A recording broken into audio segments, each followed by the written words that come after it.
안녕하세요 여러분. 잘 오셨습니다. 저는 다우 여행사의 다크투어 전문 여행 가이드 임선년입니다. 참, 다크투어는 전 세계의 비극적인 역사와 잔혹한 참상이 벌어졌던 현장을 찾아가고 교훈을 얻는 활동을 의미합니다. 우리는 전 세계의 온갖 뉴스를 접하며 살아갑니다.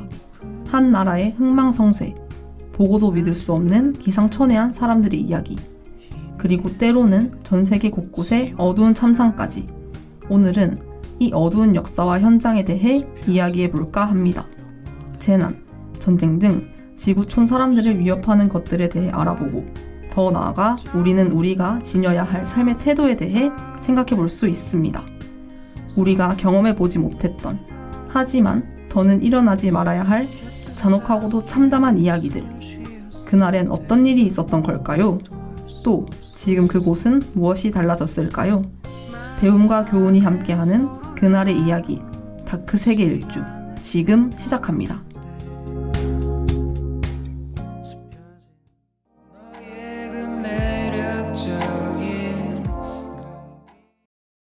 여러분, 우선 오늘의 다크 투어 일정에 참여해주셔서 감사드립니다. 요즘 또 날씨가 더워지고 있는데 힘내서 가보자고요. 오늘은 또 어떤 주제를 들고 왔을지 궁금하시죠? 오늘은 생각할 게 특히 많아요. 주제는 역사 속 자행된 학살입니다. 국립국어원 표준국어 대사전은 학살을 가혹하게 마구 죽임으로 정의하고 있습니다.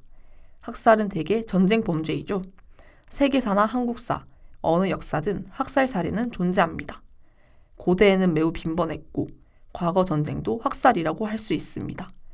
근대에 들어 전쟁과 인권에 대한 인식이 확립되며 과거 학살 사례가 재조명되고 비난받게 된 거죠. 중국 난징시 난징 대학살 기념관으로 가볼게요. 여러분, 난징 대학살에 대해 들어보셨나요? 1937년 중일전쟁 당시 일본군이 난징에 진입하며 난징 주변과 시내로 도망친 중국군을 수색한다는 명분으로 6주 동안 중국군 포로와 시민을 학살한 사건입니다. 정확한 인명피해 규모는 불분명하나 극동 국제재판 판결에 따르면 희생자는 최소 12만 명, 최대 35만 명으로 추정하고 있습니다. 참고로 우리 대학 부민 캠퍼스가 있는 서구의 인구가 약 10만 명, 승하 캠퍼스가 있는 사구의 인구는 약 30만 명입니다. 수치가 가늠이 가시나요? 중일전쟁은 제2차 세계대전 당시 발발한 전쟁입니다. 일본은 섬나라라서 위치적으로 고립되어 있고 영토와 자원이 부족했습니다. 일본은 인구가 많고 영토가 넓은 중국을 점령할 계획을 세웁니다. 결국 일본군은 베이징을 점령합니다. 또 기세를 몰아 경제 중심지인 상하이를 거쳐 당시 수도였던 난징을 점령할 계획을 세워요. 그런데 상하이에서 일본군이 생각보다 큰 피해를 보았습니다. 복수심에 휩싸인 일본군은 곧바로 난징으로 향했고 10일 만에 난징을 점령합니다. 일본군은 적개심에 불타 모든 성을 파괴하고 시내를 초토화하는 등 무차별 공격을 자행합니다. 보이는 사람들을 상상할 수 없는 잔혹한 방법으로 죽이고 강간도 자행합니다. 난징을 점령한 직후 일본군은 중국군을 처리한다는 명목으로 젊은 남자를 닥치는 대로 끌어모아 학살을 자행하죠. 정말 유례없는 악행이자 제노사이드 범죄였습니다.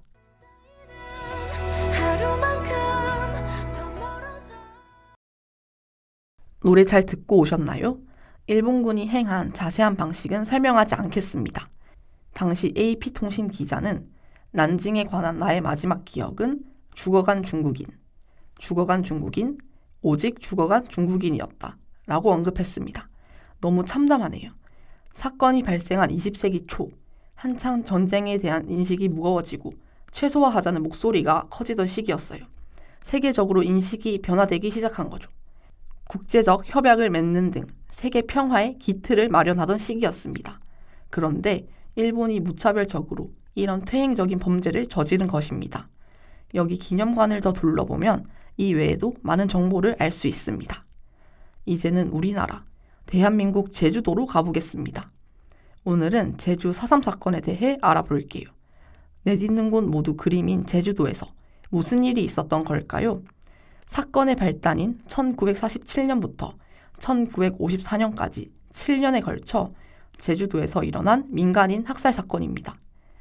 1947년 3월 1일 3.1절을 기념해 행사가 이루어지고 있었어요.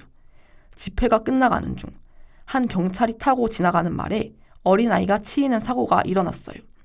경찰은 이를 무시한 채 가버렸는데 항의하는 도민들에게 경찰은 발포로 대응합니다. 도민 6명이 목숨을 잃었어요. 제주도민들은 이 항의에 민관 합동 총파업을 개시합니다. 이 사건이 발단이 돼요. 또 미군은 제주도민을 모두 사회주의자로 낙인 찍어버립니다. 해방 직후 다른 지역과는 달리 제주도는 미 군정과 우호적인 관계를 유지합니다. 하지만 미 군정은 흉년의 공출 제도를 부활시키는 등의 정책을 펼치죠. 이에 도민들의 비판이 거세지고 이북 출신 극우단체인 서북청년단이 제주도에 내려옵니다. 결국 1948년 4월 3일 남조선 노동당 무장대가 경찰을 공격하며 봉기가 시작돼요. 또 이 시기 남한의 단독 선거가 열렸죠. 제주 선거구 2곳이 투표율 미달로 무효 처리가 되며 미군과 이승만 정부는 이를 도전으로 받아들입니다. 해안선 안쪽에 출입하는 사람은 모두 폭도로 간주하고 사살하라는 초토화 작전을 감행해요. 닥치는 대로 다 사살합니다. 영문도 모르고 도망치지도 못한 채로 목숨을 잃었습니다. 당시 제주 인구의 10% 이상이 희생되었습니다. 확인된 희생자는 1,715명, 추정 희생자는 6만 명에서 8만 명입니다.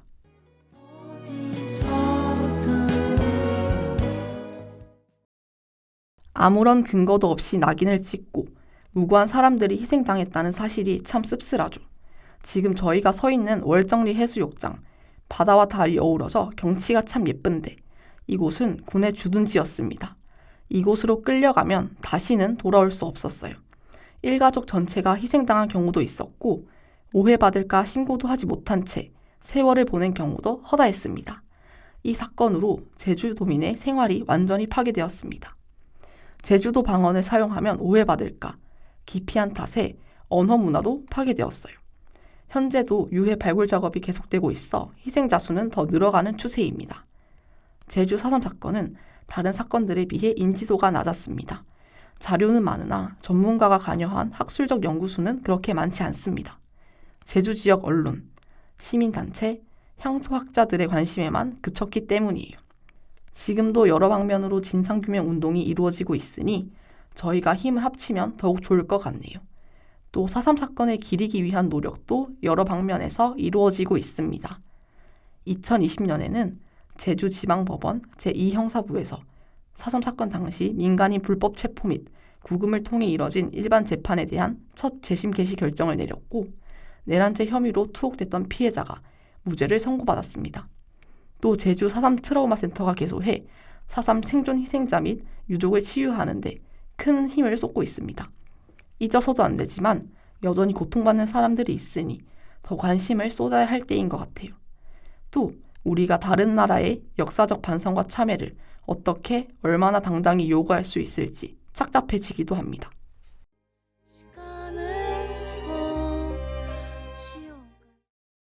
그날의 이야기 잘 듣고 오셨나요? 이제 시사와 관련한 오늘의 이야기를 들려드리려고 해요. 아까 난징 대학살에 대해 알아봤는데요. 여전히 현대, 중일 관계에 악영향을 끼치는 사건임을 알 수 있었어요. 사건을 둘러싼 일본의 태도에 대해 알아볼까 합니다. 일본 학계 대부분은 이 사실을 인정하고 있습니다. 하지만 늘 그렇듯 부정론을 내세우는 사람들이 있죠. 이 탓에 중국 측과 대립이 계속되고 있어요. 또 일본은 난징 대학살을 난징 사건으로 불러 사실을 축소하고 은폐하려는 시도를 했었습니다. 하지만 요즘 일본 교과서나 연구 등에서 대학살이라는 명칭을 사용하는 추세라고 해요. 올바른 명칭 사용에 있어 더 적극적인 태도를 보여야 할 필요성이 느껴지네요.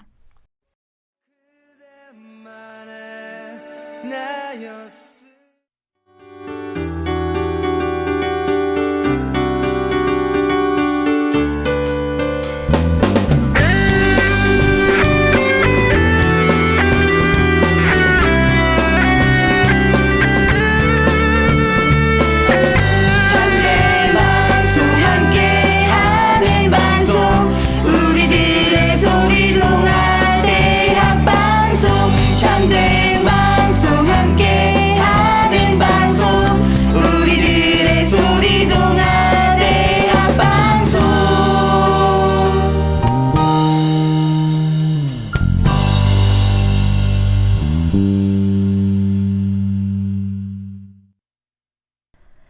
이번에는 제가 여러분께 영화를 하나 추천해 드리려고 합니다. 앞서 알아본 제주 4.3 사건과 관련한 영화입니다. 저희가 절대 잊어서는 안 될 사건임을 기억하며 시청하면 좋을 것 같아요.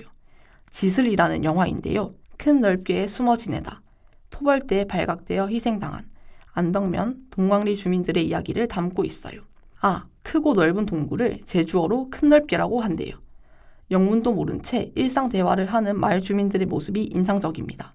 지슬은 다른 학살 소재 영화처럼 영화가 전부 흑백으로 이루어져 있어요. 또 제주어가 많이 나와 자막이 삽입되어 있어요. 더 현실적이고 암울한 느낌이에요. 제가 실제로 봤는데 한스러운 설움이 내내 저를 찾는 느낌이었어요. 가볍게 시청하라는 말은 전달하지 못할 것 같아요.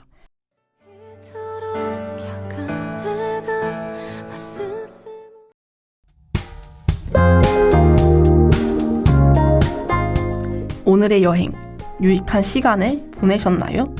오늘은 여러 장소를 방문하느라고 수고하셨다는 말씀 드리고 싶네요. 다른 무엇보다 인간이 얼마나 무서운 존재인지 체감했습니다. 욕심에 희생당한 모든 사람들에게 깊은 애도를 표합니다. 다음 화에도 의미 있는 장소를 소개해 드릴 예정이니 기대해 주시고요. 느낀 점이 많은 여행이 되었으면 좋겠습니다. 그날의 이야기, 다크 세계 일주를 다시 듣고 싶으시다면 유튜브와 다우미디어 센터 홈페이지를 방문해 주세요. 지금까지 제작과 송출의 김승우 PD 수고 많으셨고요. 저는 그날의 이야기, 다크 세계 일주의 여행 가이드 임선현이었습니다. 안녕.